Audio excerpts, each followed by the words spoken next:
আসতেছি ব্লু, বাংলাদেশ এগুলো বলে গলদা চিংড়ি, মানে ব্লু গুলো আর কি। এটা দিয়ে এখন আমরা পাস্তা রান্না করব। তবে তো এখন আমি এটার ওজন দিব, দেখবো এটা কতটুকু আছে। ঠিক আছে, দেখেন এটার ওজন হচ্ছে কেজি 700 গ্রাম আর কি। তো এটাতে হবে পাকিরে রান্না হবে, একদম তাজা, কিন্তু তাজা ভিতরে যদি পড়ে না সেই দেখেন।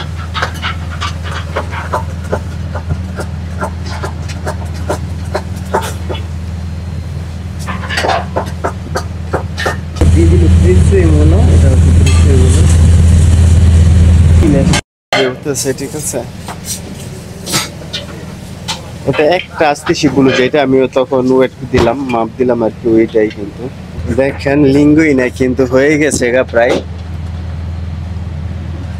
লিঙ্গুই না। দেখেন এই খাবারটা কিন্তু প্রচুর মজা হয়, অসাধারণ মজা এই পাস্তাটা।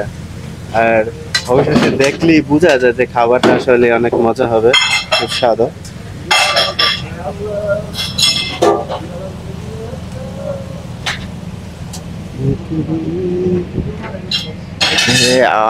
একদম ক্রেমোজ।